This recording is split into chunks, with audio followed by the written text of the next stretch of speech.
Is it a boy or is it a girl? In this video, I'm gonna run through some conventional and very unconventional tests to determine whether or not you can actually predict the gender of your baby.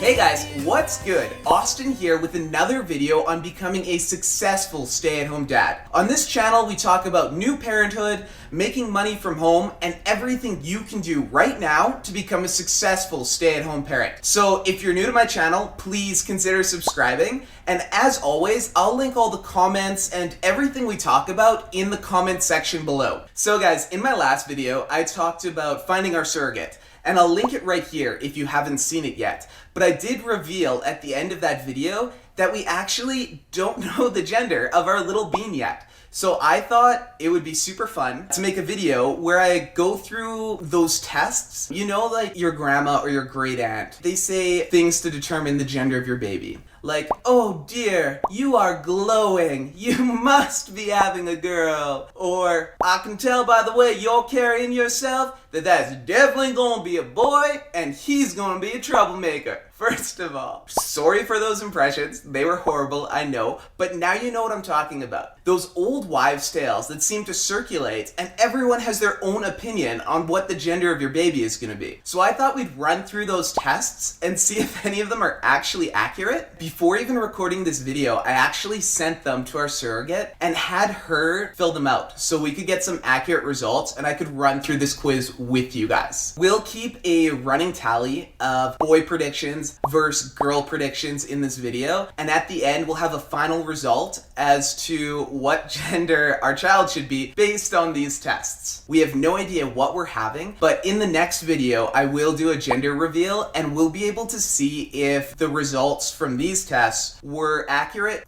Oh, and before we get going, I did set this video up like kind of a quiz. So if you want to follow along, just grab a pen and a piece of paper and you can keep track of your own results. Guys, don't forget to click that like button. I love making these videos for you and it really it helps me keep going. All right, it's quiz time. Let's get into it. Test 1, heart rate predictor. The procedure for this test is that you just find out the heart rate of your child. And this is pretty easy to get. It'll be given to you at an ultrasound or at one of your doctor's appointments. The hypothesis we have here is that if the BPM or beats per minute is below 140, then you're having a boy. But if it's above 140, then you're having a girl. The background behind this test is mainly based on the theory that girl babies are smaller than boy babies. Therefore, they would have a higher heart rate. Obviously, this has been debunked. Doctors say that you can have a small boy baby or a small girl baby. The size really isn't an indicator on the gender. And also the heart rate is variable, so it changes throughout the day. So that's also not a very clear indicator. So the prediction, will this test work?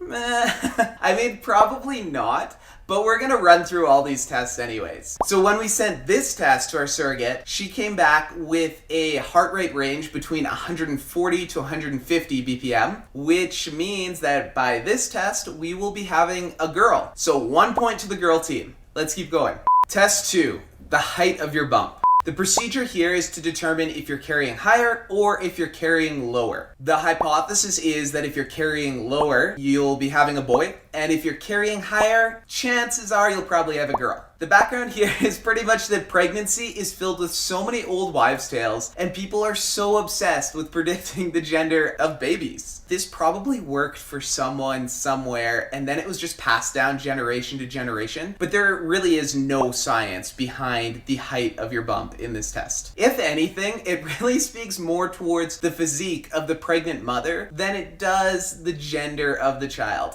Every single person is different, so every single bump is gonna be a little different. The prediction here, will it work? No, probably not, but it won't stop people from guessing. And the results from our surrogate, she said that she's carrying low, so that'll be 1 point for the boy predictions. Test 3, shape of your bump. The procedure here, also straightforward. Just determine if you are carrying more of a round bump or more of an oval bump. The hypothesis, if your bump is more round, you'll be carrying a boy, and if that bump is a little more oval, then chances are it's probably a girl. The background here, this test is actually kind of tied to test 2. If people have a hard time determining if they're carrying high or carrying low, generally they'll look at the shape instead. So this one, again, not much science behind it. It's more based off the shape of the pregnant mother than it is off of the gender of the child. Prediction here, will it work? Probably not, but you do have 50-50 odds, which are pretty good. So we asked our surrogate about this one, and she told us that the shape of her bump is definitely more round. So this point will go to the boy predictions. Test 4, morning sickness. The procedure here, self-explanatory, just gauge how sick you feel during your first trimester. And the hypothesis is, if you're feeling fine, you're fine as wine, but you're not drinking wine, obviously, but you feel great, then you're most likely having a boy. If you're not feeling too hot and you are having a rough time, then it's most likely a girl. The background for this one, unsurprisingly, science does not agree with this. I looked up a couple quotes, and there was one quote from a doctor that said, "We still don't know exactly what causes morning sickness, but some women have an easy time with it the first pregnancy and a terrible time with it the next one, even when their kids were both girls or both boys." And I think this one also ties back to that old fable that if you're having a girl, she'll steal your beauty. The prediction for this one is that there's definitely still some mystery behind it. So we'll say it probably won't work, but we'll add like a lot of O's into that. It probably won't work. We did ask our surrogate about this one, even though we already knew the answer. She had a rough first trimester. She was super sick. So the prediction here is very clearly that it should be a girl. So now we're up to 2 against 2. Guys, this is a close race. Test 5, cravings. Are you craving things that are more sweet or things that are more savory? The hypothesis here is that if you have a sweet tooth, you're probably having a girl, whereas if you have more savory cravings, it'll most likely be a boy. The background on this one makes a little more sense. I can actually see how it would have originated, but you know that saying like sugar and spice and everything nice? Well, if that's what you're craving, then you're most likely having a girl, because girls are sugar and spice and everything nice. But if you're craving something more hearty, like maybe some fries or a good old steak dinner, then legend has it you'll be having a boy. Now, twist, if you are not craving either of those things, then guess what? You're having a picky eater. And good luck with that. For the prediction, will this test work? I'm super happy to tell you guys that no.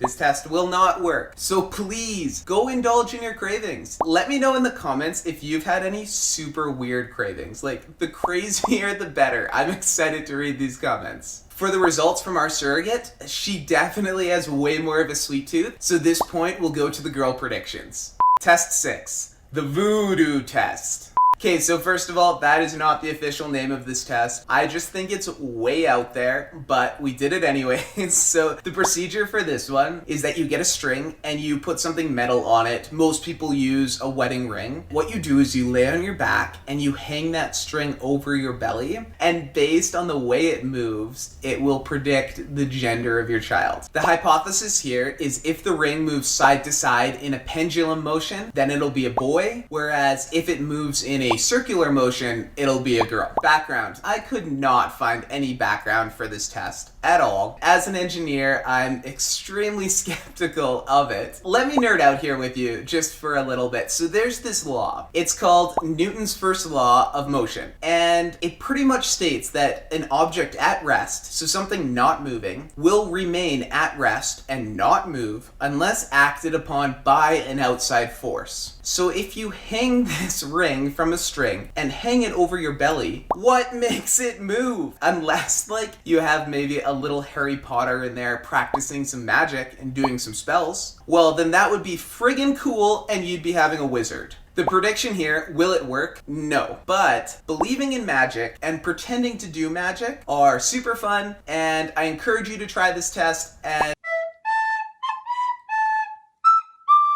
We did ask our surrogate to do this test, and she managed to do it somehow. She found out that the motion was side to side, which indicates a boy. Again, I'm still unsure how to make that move unless you got a wizard growing in there. Actually, can we, excuse me, can we add another category to this? Yeah, right there. Okay, yeah, there's perfect. Also, 1 point for Harry Potter, 1 point for the wizards. Oh man, you guys are getting all of the accents today. I hope you appreciate it. Test 7, ancient gender charts. So for this procedure, you just need a couple pieces of data to be able to use these ancient charts. The first piece of data you'll need is your age at the time of conception. The second piece is the conception month. And the third piece is the year of conception. So there are 2 different ancient charts that we're gonna look at. The first one is an ancient Chinese gender chart, and the second one is an ancient Mayan chart. This ancient Chinese chart was apparently buried in a 700-year-old royal tomb, and it was just recently discovered. There's actually a website you can go to that will take the data we talked about and spit out your gender. The second ancient calculation we're looking at is from the Mayans, and this one is fairly simple. All you have to do is look at the year of conception and the mother's age, and if both of those numbers are even or both of those numbers are odd, you'll be having a girl. But if those numbers are mismatched, then you'll be having a boy. All of the ancient calculators said that we're having a boy, so this point goes to the boy prediction. So that's it, guys. The results are in, and